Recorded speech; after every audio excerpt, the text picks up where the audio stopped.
Y eso simplemente viene una variabilidad clínica derivada de la oferta que estos centros privados hacen de este procedimiento.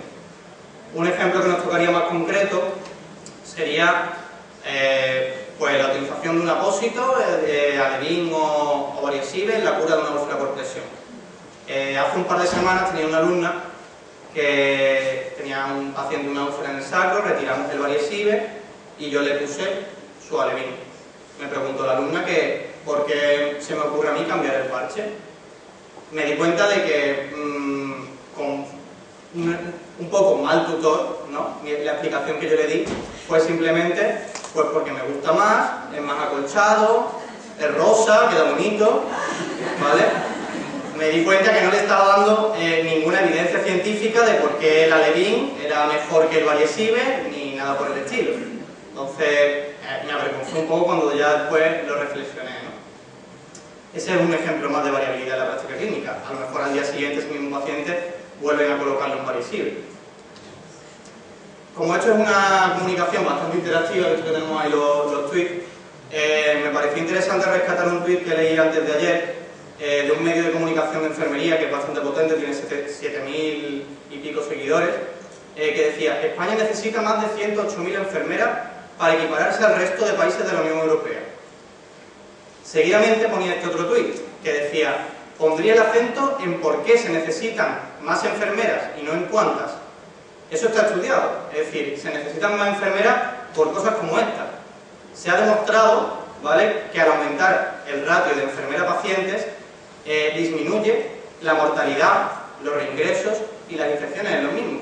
Y somos totalmente necesarios. Y eso es lo que también disminuye la variabilidad.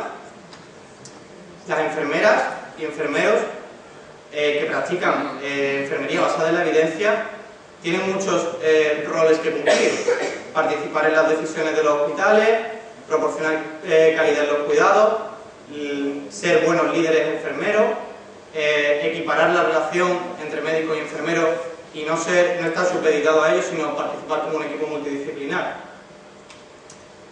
Pero la variabilidad en la práctica clínica sobre todo viene determinada por tres factores.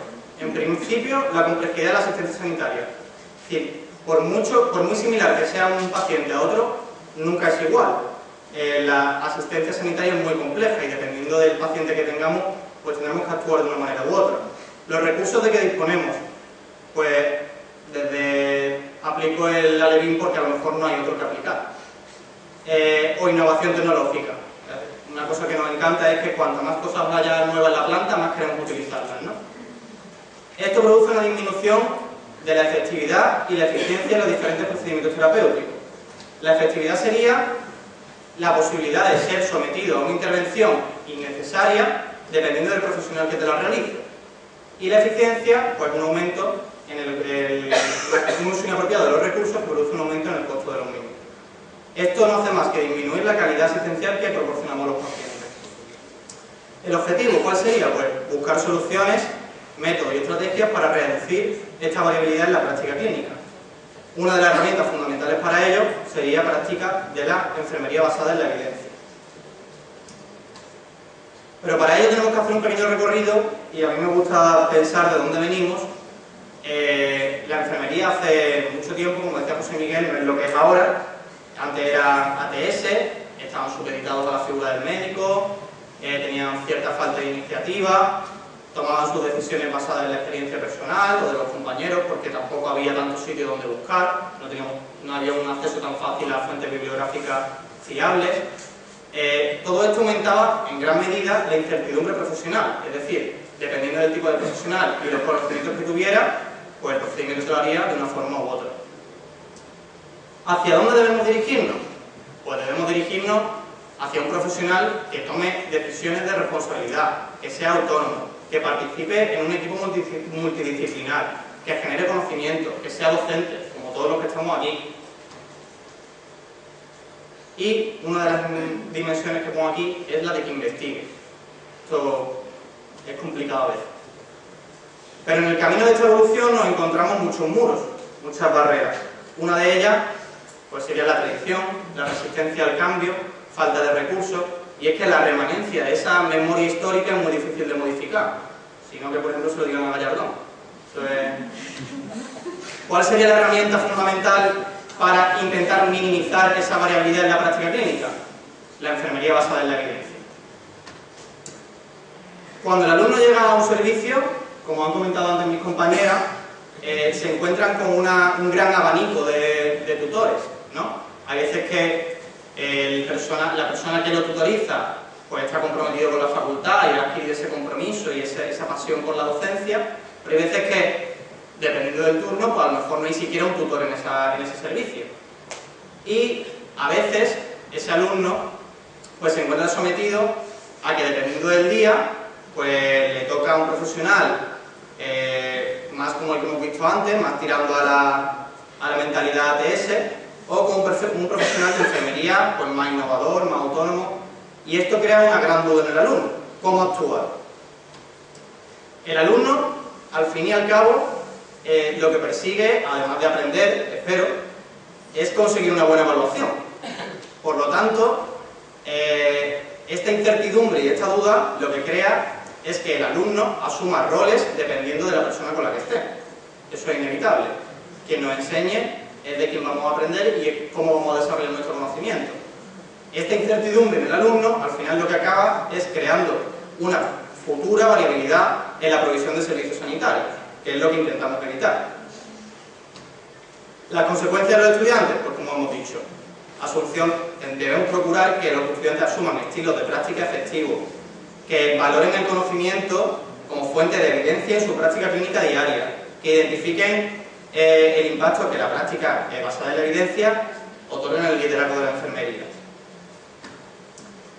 Para ello, una de las cosas que a mí más me llamó la atención cuando entré en la carrera, me acuerdo que estaba en primero, asignatura de fundamentos de enfermería, es que la enfermería tiene tres dimensiones fundamentales: docente, investigadora y asistencial.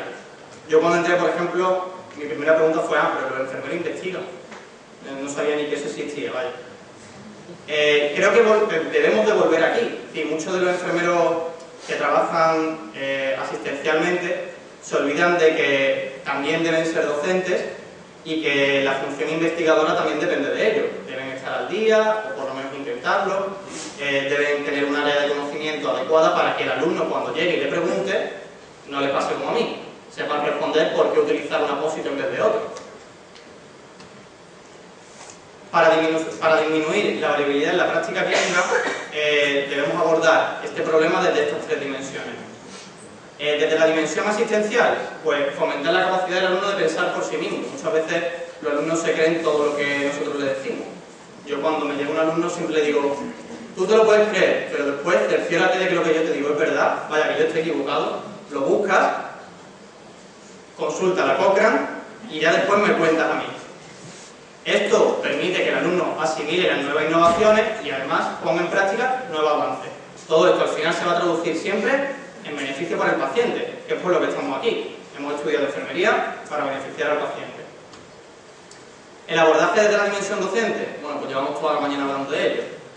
Una educación reglada, actualizada, intentando que haya la mínima variabilidad entre la enseñanza entre diferentes facultades. Por eso me ha encantado ver la presentación de los compañeros de Granada, porque veo que al formar alumnos con unas competencias y una evaluación similar, en el futuro realizarán una práctica basada en la evidencia similar y por lo tanto de calidad. Y un abordaje desde la dimensión investigadora. Hay que insistirle al alumno en que debe ser él también el que resuelva sus dudas, en que debe buscar él el conocimiento. Mi padre siempre me decía, cuando yo le preguntaba qué significa una palabra, decía: buscar en el diccionario. No es lo mismo cuando te la dicen a cuando tú lo buscas, y el conocimiento que se adquiere es mucho más permanente. Con todo esto, el objetivo es conseguir un profesional que esté dentro de estas tres dimensiones, que no se olvide de las otras dos para practicar solo una, porque eso es lo importante. Nuestro objetivo, nuestro deber como tutores es formar alumnos, que, como han dicho también mis compañeras, serán los que en el futuro nos cuiden, y yo espero, ya que soy muy exigente, que me cuiden con la máxima excelencia posible y con la máxima calidad posible. Y para ello debemos estar comprometidos con su formación ahora. Gracias.